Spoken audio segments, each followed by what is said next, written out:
KKR के नहीं हो पाएंगे केएल राहुल, केकेआर के हाथ लगेगी बड़ी निराशा। सही सुना आपने, अभी अभी आपने रिपोर्ट्स देखा होगा कि केएल राहुल केकेआर के होने वाले हैं।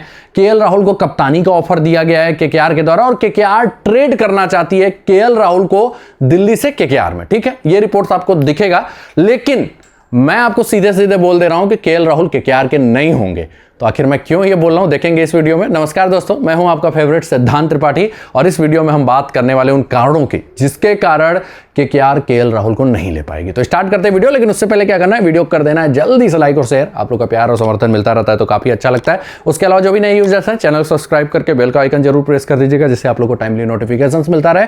और जो सबसे इंपॉर्टेंट बात है, अगर आप फेसबुक पेज पे हैं तो पेज को लाइक कीजिए, शेयर कीजिए, फॉलो कर लीजिए। ठीक है, तो आइए देखते हैं वो सबसे बड़ा कारण जिसके कारण केएल राहुल को दिल्ली रिलीज नहीं करेगी। सबसे पहले आपको बता दूं, किसी भी ट्रेड डील को होने के लिए ना टीम की मंजूरी मिलना बहुत ज्यादा जरूरी है और दूसरा प्लेयर की मंजूरी होना चाहिए। ठीक है, तो अब बात आती है कि क्या दिल्ली रिलीज करेगी केएल राहुल को। तो सबसे बड़ा कारण है यार कि टीम का ना किसी मेन प्लेयर से ब्रांड वैल्यू होता है और ब्रांड वैल्यू जब हाई होता है तो स्पॉन्सर्स आते हैं। और सबसे बड़ी बात, जब आपके प्लेयर में कोई एक अच्छा ब्रांड वैल्यू वाला खिलाड़ी होता है ना, तो आप स्पॉन्सर्स से अच्छे खासे पैसे चार्ज करते हैं। तो केएल राहुल का महज एज ए प्लेयर ही नहीं योगदान है दिल्ली में, दिल्ली की ब्रांड वैल्यू भी केएल राहुल से बड़ी है। और अगर आप उनका लाइनअप देखेंगे ना, तो एकमात्र ऐसे टीम इंडिया के प्लेयर हैं जो बहुत ज्यादा पॉपुलर हैं। मतलब केएल राहुल की वजह से उनकी फैन फॉलोइंग भी बड़ी है, ब्रांड वैल्यू भी बड़ी है और जिसके कारण स्पॉन्सर्स भी ज्यादा आएंगे और स्पॉन्सर ज्यादा पैसे भी देंगे। ठीक है, तो केएल राहुल जैसे प्लेयर को, आपको याद होगा जब युवराज सिंह को दिल्ली ने लिया था तो उन्होंने सीधे सीधे बोला था कि युवराज सिंह मैच विनर हैं तो हैं, लेकिन हमें एक ऐसा इंडियन प्लेयर चाहिए जिसकी ब्रांड वैल्यू हो, और वो युवराज सिंह की थी। तो सेम केएल राहुल के साथ भी अप्लाई होता है। केएल राहुल की ब्रांड वैल्यू बहुत ज्यादा है और दिल्ली के पास मतलब अगर इनको रिलीज कर देते हैं ना तो कोई बड़ा भारतीय क्रिकेट खिलाड़ी नहीं है, और ये सबसे बड़ा रीजन है कि दिल्ली के मतलब नहीं रिलीज करेगी केएल राहुल को। पहली बात ये है। दूसरी बात कि जब आप दिल्ली का सेटअप देखेंगे तो उनके पास तगड़े तगड़े हिटर्स हैं, लेकिन जब आप एंकर करने वाला प्लेयर देखेंगे या भरोसेमंद प्लेयर देखेंगे ना, तो आपको एकमात्र एक खिलाड़ी दिखाई देंगे, वो है केएल राहुल, जो टीम को एंकर कर सकते हैं, अपने साथ एक्सपीरियंस भी लाते हैं और सबसे बड़ी बात स्पिन सब तगड़ा फेंकते हैं, खेलते हैं। तो स्लो पिच होगा तो केएल राहुल वहां भी योगदान दे सकते हैं। ठीक है, तो केएल राहुल इतनी आसानी से नहीं जा पाएंगे केकेआर में और टीम के लिए कह सकते हैं एक तरीके से स्तंभ है केएल राहुल दिल्ली के लिए। और अगर वो चले गए ना तो दिल्ली जब ऑल आउट अटैक करने जाती है हमेशा मोस्टली, तो उनकी बैटिंग ढह सकती है, क्योंकि केएल राहुल नहीं रहेंगे तो वो संभालने वाला प्लेयर नहीं रहेगा। तो दूसरा बड़ा रीजन ये है। अब तीसरे रीजन की बात करते हैं भैया कि प्लेयर जनरली अपने फ्रेंचाइजी को तब छोड़ता है या तो बहुत ज्यादा पैसे मिल रहे हैं। ठीक है, केएल राहुल ऐसे खिलाड़ी है नहीं कि वो पैसों के पीछे भागते हैं। आपको भी मालूम है केएल राहुल के लिए लॉयल्टी बहुत बड़ी चीज है और उन्होंने लखनऊ तब छोड़ा जब लखनऊ एकदम उन्हें परेशान कर दी थी, इवन लखनऊ उन्हें छोड़ना चाहती थी एक तरीके से बोल दे। ठीक है, और केएल राहुल और दिल्ली टीम मैनेजमेंट का रिलेशन आपने देखेंगे ना हमेशा स्मूथ रहा है। ठीक, और ना ही आपने केएल राहुल से कोई कमी सुनी होगी दिल्ली का, और बल्कि वो हमेशा प्रशंसा ही कर रहे थे कि दिल्ली की फ्रेंचाइजी ने मुझे एक्सप्रेस करने का पूरा मौका दिया है कि अपने आप को एक्सप्रेस कीजिए, जैसे आप खेलना चाहते हैं वैसे खेलिए। और दूसरी बात कि दिल्ली को भी केएल राहुल से कोई दिक्कत नहीं है भाई, 500 के ऊपर इन्होंने रन बनाए थे, अपने साथ एक्सपीरियंस लाते हैं, ब्रांड वैल्यू लाते हैं, तो दिल्ली तो किसी भी हालत में इनको नहीं छोड़ने वाली। ठीक, अब बात करते हैं भैया ट्रेड डील करना चाहती है केकेआर। तो भाई ट्रेड डील करने के लिए, क्योंकि ऑल कैश डील का अभी तक कुछ भी सुनने में नहीं आया कि पैसे देना चाहती है ज्यादा। ठीक है, तो ट्रेड डील के लिए भैया आपको एक ऐसा प्लेयर चाहिए जो उस प्लेयर के समकक्ष हो।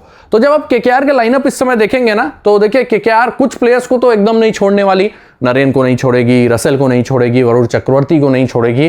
फिर अगर आप बल्लेबाजों में जाएंगे, भारतीय बल्लेबाजों में, तो कोई भी ऐसा खिलाड़ी आपको नहीं दिखाई देगा जो केएल राहुल के समकक्ष हो, यानी उसकी तुलना केएल राहुल से की जाए। तो क्या दिल्ली मूर्ख है?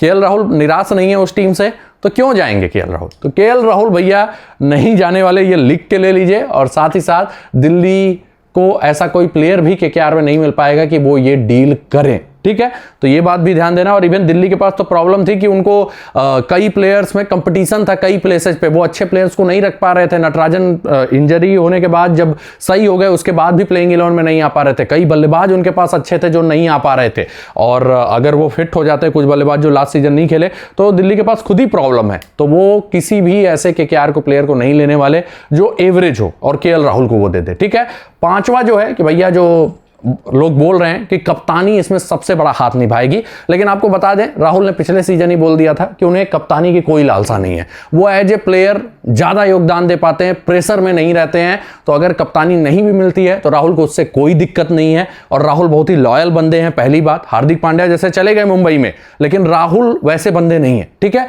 तो यहां पे उन्हें कप्तानी की भी लालसा नहीं है, और कप्तानी में इनका स्ट्राइक रेट डाउन ही होता है। और राहुल चाहते हैं कि वो अपने आप को एक्सप्रेस करें। और सबसे बड़ी बात, अगर आपने देखा होगा तो राहुल की जगह वनडे और टेस्ट में तो फिक्स है, T20 में उन्हें जगह बनानी है। और अगर उन्हें कप्तानी मिल जाती है ना तो वो प्रेशर में जाते हैं, स्ट्राइक रेट डाउन हो जाता है। स्ट्राइक रेट डाउन होगा तो वो कभी इंडिया टीम में नहीं आ पाएंगे। ठीक, और यहां पे उनके पास पूरा मौका है। कप्तान नहीं रहेंगे तो एक्सप्रेस करेंगे, अपने आप को एक्सप्रेस करेंगे तो स्ट्राइक रेट बढ़ेगा, स्ट्राइक रेट बढ़ेगा तो शायद इंडिया टीम में भी वो आ जाएंगे। और जब लखनऊ में थे, कप्तान थे, तो उनकी छुट्टी हो गई थी इंडिया टीम में, लेकिन दिल्ली में जैसे वो खेल रहे थे उससे आपने देखा होगा माहौल बनाया एक सिलेक्शन कमेटी में कि नहीं, राहुल T20 में भी जगह डिजर्व करते हैं। तो जिस टीम से माहौल बनाया कि वो T20 में जगह डिजर्व करते हैं, उसे क्यों छोड़ेंगे।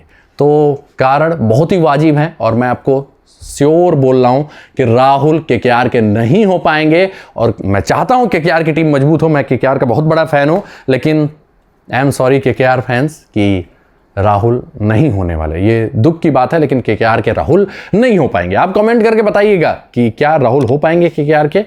मैंने जो भी कारण दिए काफ़ी वाजिब हैं, और आपको ये पता भी चल जाएगा कुछ दिनों में। मिलते हैं अगले वीडियो में कुछ नए अपडेट के साथ। धन्यवाद, जय हिंद, जय भारत।